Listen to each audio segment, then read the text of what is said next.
नमस्कार।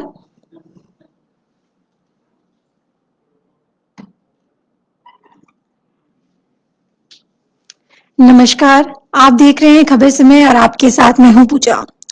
योग हमारी धरोहर है। हम सब जानते हैं कि योग में इतनी शक्ति होती है जिससे हम हर रोग से मुक्त हो सकते हैं, पर पता नहीं क्यों फिर भी लोग इसे उतनी अहम भूमिका नहीं दे पाते। अपने दिनचर्या में उसे जितनी अहमियत मिलनी चाहिए उतनी नहीं मिल पाती। जिस तरह से रोग बढ़ रहे हैं, हमें योग को अपनी दिनचर्या में ऐड करना बहुत जरूरी हो चुका है। जैसे कि हम जानते हैं कि बहुत सारे एक्सक्यूजेस होते हैं लोगों के बारे में कि हमारे पास टाइम नहीं है, हम सुबह जल्दी नहीं उठ पाते, बहुत सारे सवाल होते हैं हमारे मन में, बहुत सारे एक्सक्यूजेस रहते हैं और हम अपनी हेल्थ को वो अहमियत नहीं दे पाते। और इसलिए जैसे कि हम जानते हैं कि कोरोना वायरस के कारण लॉकडाउन हो चुका है और इस कारण हमारे पास बहुत सारा समय है जो हम अपने परिवार के साथ स्पेंड कर रहे हैं, पर इस समय के साथ हम कैसे अपनी हेल्थ में और ज्यादा सुधार ला सके वो बहुत जरूरी है। तो आप सभी जानते हैं कि मेरे साथ संजय मिश्रा जी बिल्कुल जुड़ चुके हैं जो एक योगा टीचर हैं। तो हम उनसे तमाम सवाल जानेंगे, तमाम चीजें उनसे जानेंगे। तो बिल्कुल बने रहे हमारे साथ। और जितने भी व्यूअर इस वक्त मुझे देख रहे हैं, मैं उनसे ये कहना, अगर आपके भी जहन में कोई सवाल है, कोई योगा आप जानना चाहते हैं, कोई चीज से आप, कोई बीमारी से आप सफर कर रहे हैं और उस रिलेटेड योगा अगर आप जानना चाहते हैं, तो संजय मिश्रा जी हमारे साथ एक्सपर्ट बिल्कुल जुड़ चुके हैं।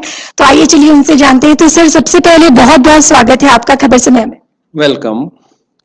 ये आज का ये जो अवसर है, निश्चित रूप से इसका हम भी अभिवादन करते हैं और सबको धन्यवाद। योगा के लिए जब भी आप कुछ चाहते हैं कि आपकी कोई जिज्ञासा हो तो आप मुझसे पूछ सकते हैं। वैसे कुछ जो क्वेश्चन इनकी तरफ से पूछा जाएगा वो तो सर, जैसे कि हम देख रहे हैं सबके जहन में एक ही सवाल है कि इसके कोरोना वायरस के कारण इम्यूनिटी पावर जिसकी स्ट्रांग होती है वो तो इस बीमारी से बच के निकल पा रहे हैं।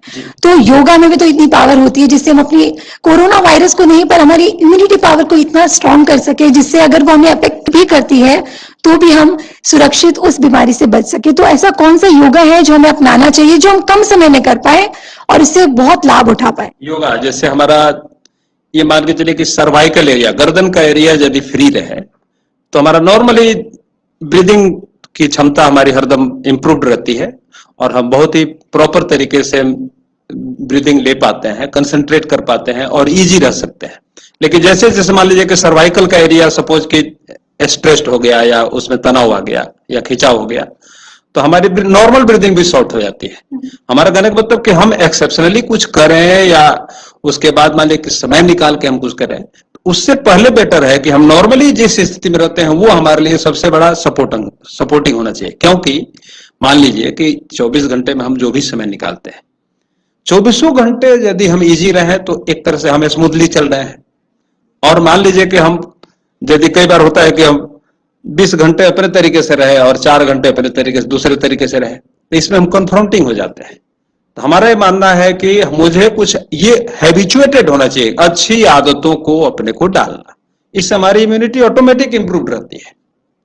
तो कौन कौन सा योगा हमें करना चाहिए इम्यूनिटी पावर के लिए? एक तो रिलैक्सेशन जो कि शवासन है, और वैसे बैठे बैठे भी रिलैक्सेशन किया जा सकता है, खड़े होकर भी किया जा सकता है। तो ये मान के चलिए कि रिलैक्सेशन टेक्निक बहुत विधिवत होना चाहिए ताकि हम वर्किंग के दौरान भी रिलैक्स रह सकें। और कुछ पोस्चर्स होते हैं, जैसे ताड़ासन होता है, ताड़ासन से ऑटोमेटिक हमारी ब्रीदिंग, सर्वाइकल का एरिया, जैसे ताड़ासन हम आपको एक बार खड़े होकर के दिखा देते हैं। बिल्कुल। सपोज कि हम खड़े हुए तो जैसे ताड़ासन, दोनों हाथ हम सामने से उठाए, श्वास इनहेल करते हुए दोनों हाथों पर, और जैसे ही हाथ ऊपर गया ब्रीदिंग डाउन, ये ताड़ासन का एक फेज हुआ। अब पैर के पंजों पर हम खड़े हो गए, नॉर्मल ब्रीदिंग में आराम से रुक रहे। देखिए ये नॉर्मल ब्रीदिंग में, इसमें हम चल भी सकते हैं, चाहे तो जैसे हल्के हल्के हम चल सकते हैं छोटे कदमों से।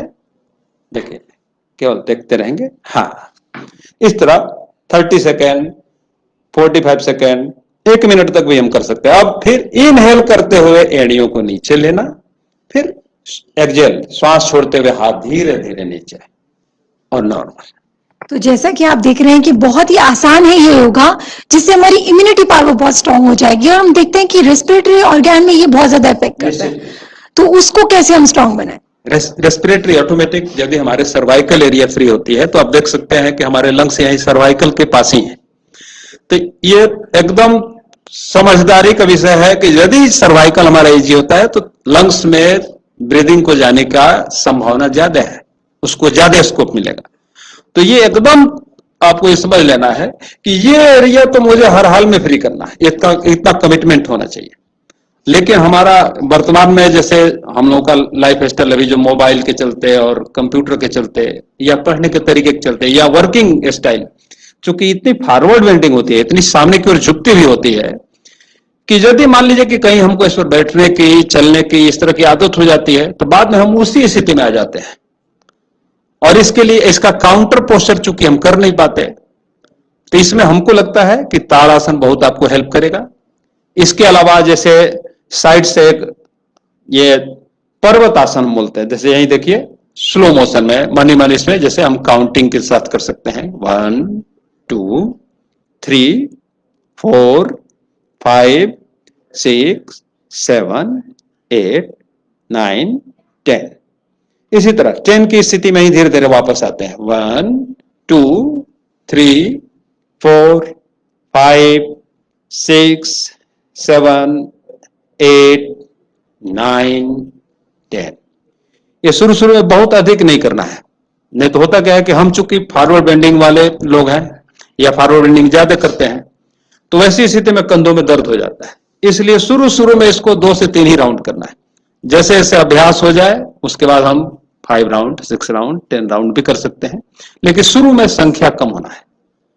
जैसे कि आप सुन रहे हैं कि शुरू में कम से शुरुआत कीजिए। अगर आप एक साथ में ज्यादा करेंगे तो आपके शरीर में दर्द होने लग जाएगा। तो कम से शुरुआत कीजिए और धीरे धीरे उसे अपनी दिनचर्या में ऐसे ले आइए जिससे वो आपके जीवन का एक हिस्सा बन जाए। तो और भी मैं कुछ जानूंगी, जैसा कि हम देख रहे हैं कि बच्चों के लिए एक चीज है कि बच्चे अभी तो बाहर नहीं जा पाते, बाहर खेल भी नहीं पा रहे, तो इस वजह से बच्चे बहुत ज्यादा बोर हो रहे हैं और सबसे ज्यादा फोन और टैब में ही बिजी हो रहे हैं। तो आउटडोर एक्टिविटीज भी बच्चों को बहुत ज्यादा जरूरत है, पर आउटडोर एक्टिविटीज में वो इंटरेस्टिंगली इसलिए करते हैं क्योंकि उन्हें खेल कूद करना पड़ता है, उसमें मजा आता है। तो योगा में भी हम बिल्कुल जानेंगे कि ऐसी कौन सी योगा बच्चे करें जिससे उन्हें मजा भी आए और साथ ही साथ उनकी जो आउटडोर एक्टिविटी जो इस वक्त मिस हो रही है वो भी कवर अप हो जाए। तो सर मेरा यही सवाल है कि आउटडोर एक्टिविटीज बच्चों की एकदम मिस हो गई है, फोन वगैरह वो ज्यादा चला रहे हैं, तो इस वजह से जो वो कर रहे थे पर आउटडोर एक्टिविटीज में उन्हें मजा आता था, खेल कूद कर रहे थे, तो योगा इतना ज्यादा बच्चे इंटरेस्टिंगली नहीं करेंगे। तो ऐसी कौन सी एक्सरसाइज है या योगा है जिसे बच्चे बहुत ही अच्छे से कर पाए? एक तो बच्चों को हमारा बोलना है कि चलने का योगा जरूर करना चाहिए। चर योगा जिसको बोलते हैं, चलना भी एक योग का पार्ट है, ठीक है। और चलते हम जरूर हैं, चाहे घर में बैठे हो, चाहे क्लास में हो, चाहे हम अपने निजी लाइफ में कहीं भी हो। तो हमारा मानना है कि चलना आप जरूर प्रॉपर सीखना है। हम चलते हैं जरूर, लेकिन हम मजबूरी में चलते हैं या बेतरकीब चलते हैं, बिना तरीके का चलते हैं। मेथोडिकली चलना सीखना है। और चलना क्या है, ये किसी एज या किसी ग्रुप से ही रिलेटेड नहीं है। चलना सबके साथ जुड़ा हुआ है, चलना बैठना उठना, जिसको हम बिहेवियर का एक पार्ट मानते हैं। तो हमारा मानना है कि इन सारे जो हमारी नॉर्मल लाइफ स्टाइल है कि बैठना कैसे है, चलना कैसे है, हमको सोना कैसे है। अब जैसे बहुत से लोग क्या करते हैं, छाती के नीचे 2-2 तकिया लेकर के सोते हैं या सर के नीचे 2-2 3-3 तकिया लगा लेते हैं। बहुत लोग क्या करेंगे, दीवार के सहारे एल टाइप से बैठते हैं। अब कहने का मतलब कि भाई शुरू में आप 1 घंटे आधे घंटे बैठ गए तो ठीक है, लेकिन आप घंटों 4 घंटे 5 घंटे इस तरह बैठेंगे और घंटों एकदम एक टकी लगा करके आप टीवी देखते हैं या आप लगातार मान लीजिए कि टीवी का मोबाइल का स्क्रीन देखते हैं। हम कहीं भी लगातार देखते हैं तो वो स्ट्रेसफुल लाइफ होती है। वो नॉर्मल देखने से उसमें आप मान के चलिए कि 4 से 5 गुना अधिक एनर्जी लगती है। तो एक तरह से हमारी बॉडी एग्जॉस्ट हो जाती है, हमारी एनर्जी लेवल एकदम डाउन हो जाती है और इसका साइड इफेक्ट हमारे बिहेवियर पर पड़ता है। हम इरिटेटेड हो जाते हैं, शॉर्ट टेम्पर्ड हो जाते हैं, ब्रीदिंग शॉर्ट हो जाती है, इनडाइजेशन हो जाता है, पेट में गैस हो जाता है।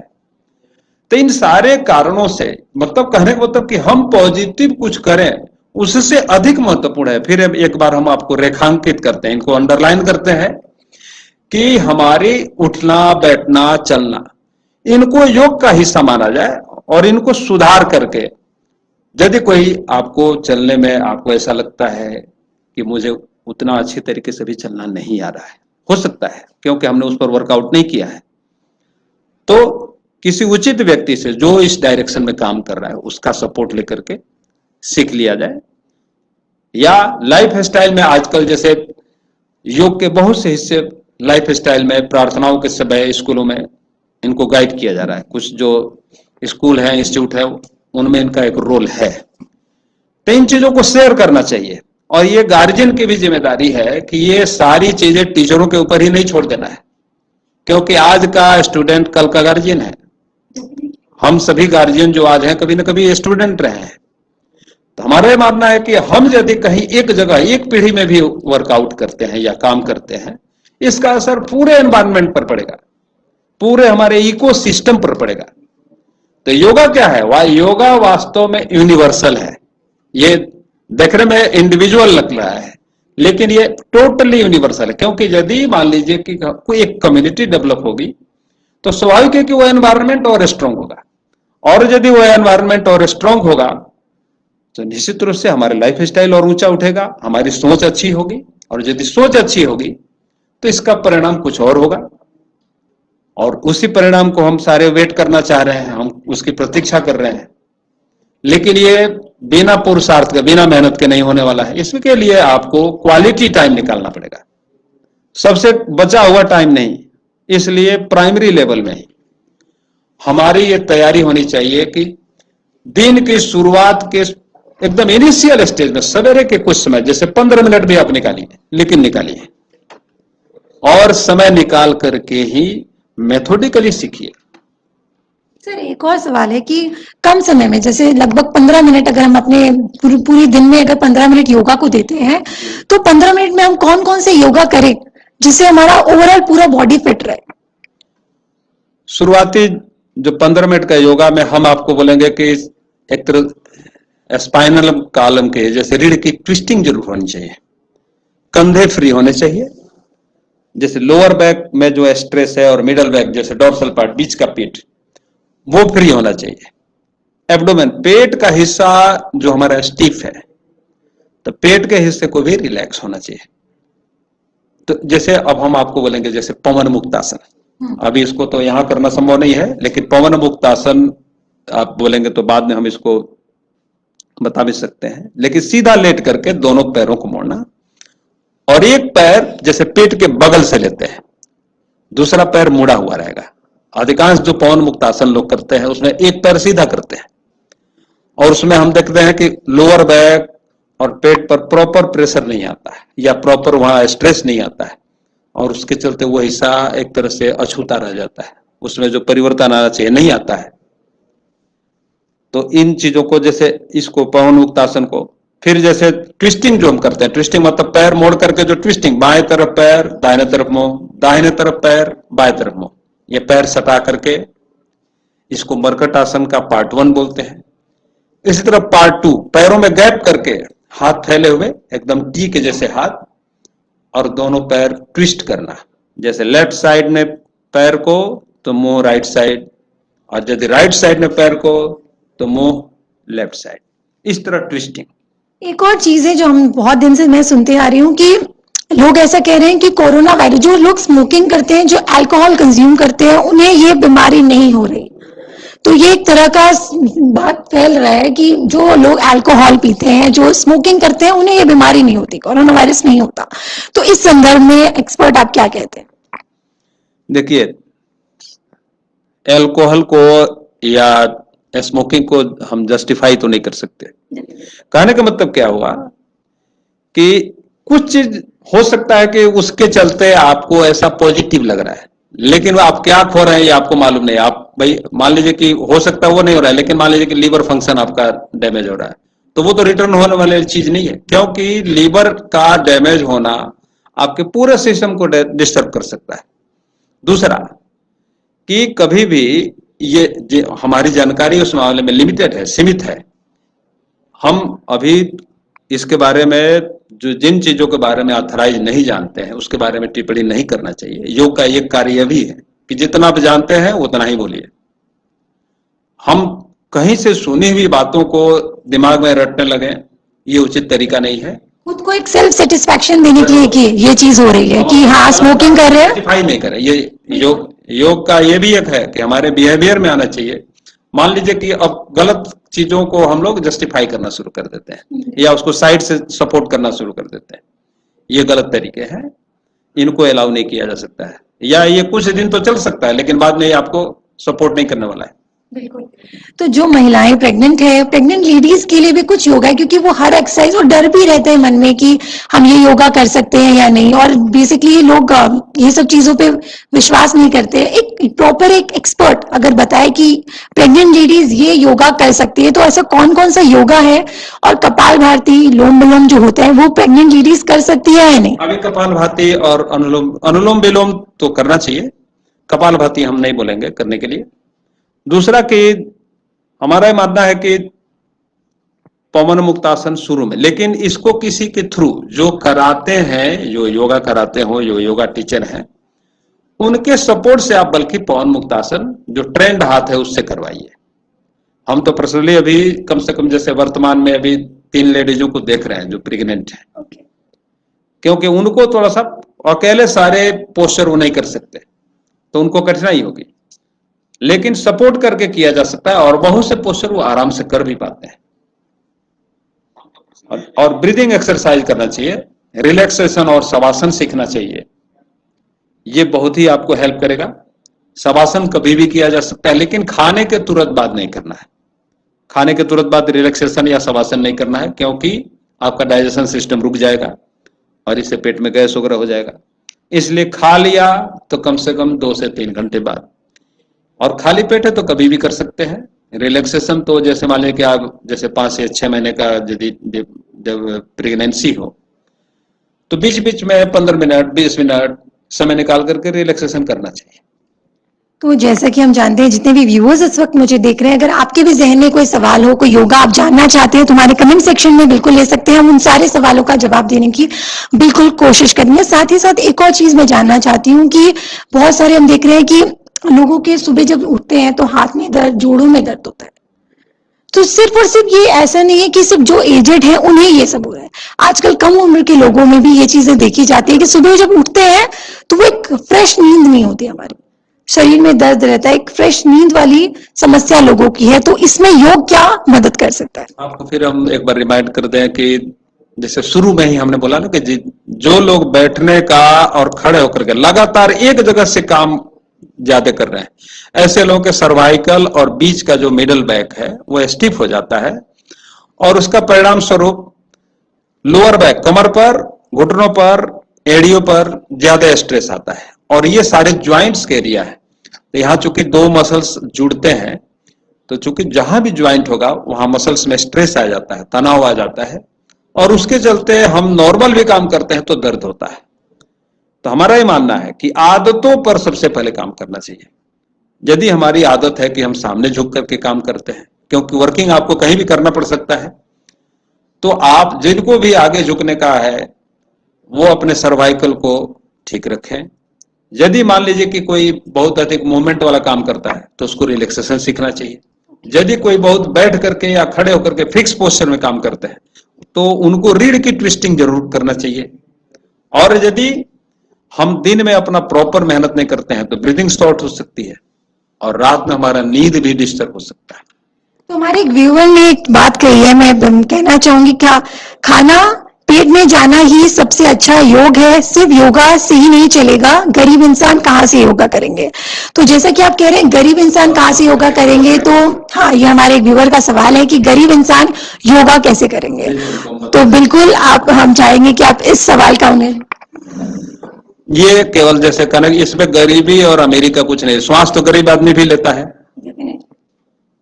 भाई। मान लीजिए कि आपको अपना काम ही करना है तो आपका रीढ़ और आपके ज्वाइंट्स ठीक रहना जरूरी नहीं है क्या?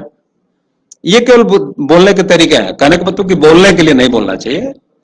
आप रीढ़ का जो हमारी बॉडी का एक पार्ट है उसको हमको रिलैक्स रखना है, तो उसके लिए यदि हमको 10 मिनट 15 मिनट या आधा घंटे समय निकालना पड़ता है, इसमें गरीबी और अमीरी का कोई रोल नहीं है। ये कहीं ना कहीं हमारे नियत में खोट है, नियत को ठीक करना चाहिए और बॉडी के प्रति जिम्मेदार होना चाहिए, क्योंकि बॉडी आपको गिफ्टेड मिली है, बॉडी के लिए आपने कुछ नहीं दिया है, जो आपको बॉडी मिली है उसमें आपने क्या किया है। तो इस बॉडी के प्रति आपकी जिम्मेदारी है। एक घर हम बनाते हैं तो उसकी भी एक मरम्मत की तैयारी करनी होती है, और इस बॉडी को हम टेकन फॉर ग्रांटेड ले चुके हैं। हमको तो इस बॉडी के लिए 24 घंटे में कम से कम आधे घंटे 15 मिनट समय निकालिए और उसको बॉडी को डिवोट कीजिए, बॉडी को उसको अप्लाई कीजिए, ताकि बॉडी आपको 23 घंटे सर्विस दे सके। तो आप 23 घंटे में यदि मान लो कि 100 में 4 रुपए, हम 24 घंटे भी 1 घंटे देने को तैयार नहीं है। हम इतने बड़े व्यस्त लोग हो गए। तो यदि आपको इतनी समय नहीं है तो फिर इसके लिए तो कुछ और करना पड़ेगा। अब आप सोच लीजिए कि भाई ये जीवन यदि है तब आप हैं, यदि जीवन ही नहीं रहेगा तो आप कौन रहेगा। और फिर बॉडी है तब जीवन है। यदि हमारे डायबिटिक पेशेंट्स के लिए क्या है, डायबिटिक जिन्हें डायबिटीज हो गया है वो कौन कौन सा योगा करें? एक तो डायबिटिक जिनको भी है, अधिकांश लोग टेंशन से परेशान है, उनको रिलैक्सेशन, श्वास क्रिया, कपालभाति, अग्निसार, उड्डयन, अनुलोम विलोम जो प्राणायाम के हिस्से हैं उनको करना चाहिए।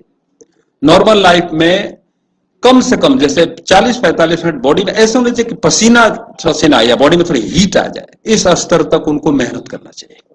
चेहरे पे अगर चाहते हैं, हम सब ग्लोइंग चेहरा चाहते हैं, तो चेहरे पे ग्लो लाने के लिए कौन सा योगा सबसे बेहतर रहेगा? मैडम हम तो बोलेंगे कि एक तो लेट करके रिलैक्सेशन की आदत डालिए। अब जिनके भी चेहरे पर आप तनाव देख रहे हैं उनका ब्रीदिंग शॉर्ट होता है। श्वास नली, ये जैसे सर्वाइकल के एरिया में जैसे ये दोनों तरफ से श्वास नली जाती है।